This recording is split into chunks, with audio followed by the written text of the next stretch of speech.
My first year out, I was really looking for a position in a school that had one-to-one technology. Interested in getting involved with, and I kind of narrowed my school search, my job search for schools that were moving towards one-to-one. And with how close East Noble was, it was at the top of my list. I don't really spend a lot of time doing it. I give myself like a 20-minute window, and if I can't find that perfect website in a 20-minute time frame, it probably doesn't exist. There's probably not that perfect website.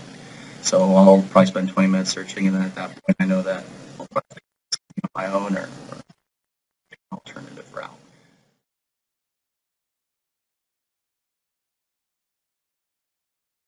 No, we're not using a textbook. We use it sometimes for maps. Latitude and longitude is big in seventh grade, and it's hard to find good latitude and longitude maps. So we use maps and charts from the book, but that's pretty much exclusively what we use the book for. After we studied the five main world religions, Judaism, Christianity, Islam, Buddhism, students were asked to create a final project that was wide open to them. Just give a proposal to me of what they wanted to do, and it was wide open what they did. A lot of students used technology. Some students decided to do old school posters, but I got some awesome results. One of my favorite was one of the things was creating a religious sanctuary, and there were students that designed these awesome mosques. And coming, I had no idea what a mosque is, and I had never seen a mosque. But perfect Minecraft mosques, which was really exciting. Of the time. While it's a challenge, I don't think it's a completely difficult challenge, especially not an impossible challenge. As long as you can always see their screens, as long as they know that you're looking, keeps them in check. It was definitely something more that I struggled with in the beginning of the year. Students' expectations, they try to push their limits. I love how East Noble is wide open. I have a friend who works in a one-to-one school in USC High School, and they have an incredibly restricted filter, and it limits what he can do in the classroom. A big push for East Noble is obviously teaching digital citizenship. I don't know how you teach digital citizenship if you're forcing the regulations and you're trying to teach them to make appropriate choices. It also helps me when I'm trying to do something with the class, create a project with the class, and then we go to do it restricted. Things that I would like to see unrestricted that I blocked, more Google sites. I'd like to see Blogger unblocked. We've worked with KidBlog this year. Headline, everything we do is posted to Headline. Every single thing that we do. Links to games, videos, assignments, everything's there. I keep every assignment up for the entire unit. So that way, if it gets to the end of the unit, we're ready for our final assessment. I can look at or they miss an assignment at the beginning of the unit, it's there. And I don't have to worry about making 5 copies for one.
A Chickasaw's chief was called a Minko.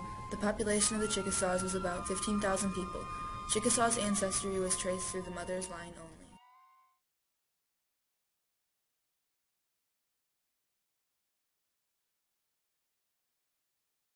Elimination is the best, easiest, newest way to solve equations, way better than any other hard method like substitution or graphing. All you have to do is get one variable opposite from the other in the other equation, and bam! That variable is gone. Poof! Nowhere to be seen.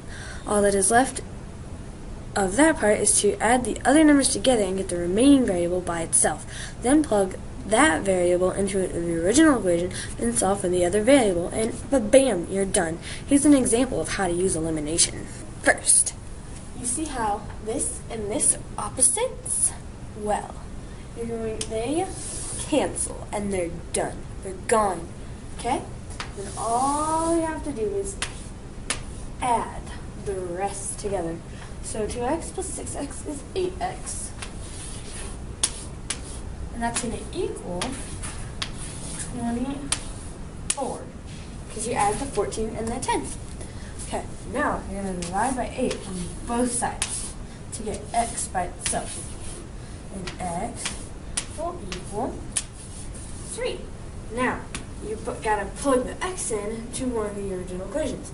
And I am going to plug it into the second equation. Now you see how I plugged this x in with the x that was in the original equation. So I'm going to solve this part, and it's going to equal 18, and then I'm going to carry down the rest of the equation. Now I'm going to get 4y by itself by subtracting 18.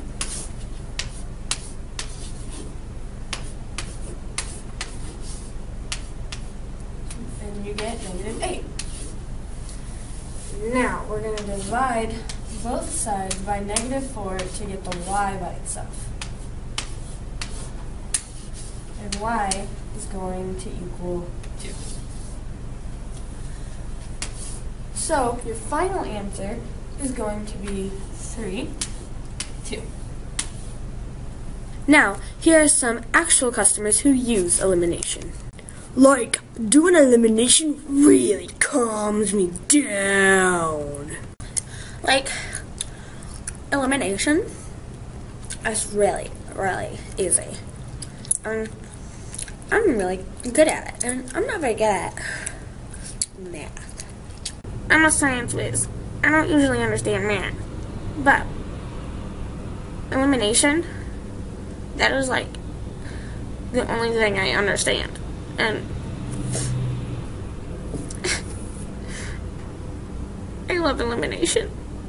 And the best part is, it's free! Unlike substitution, which costs $9.99, or graphing, which costs $13.98. Go elimination! The best time to use elimination is all the time.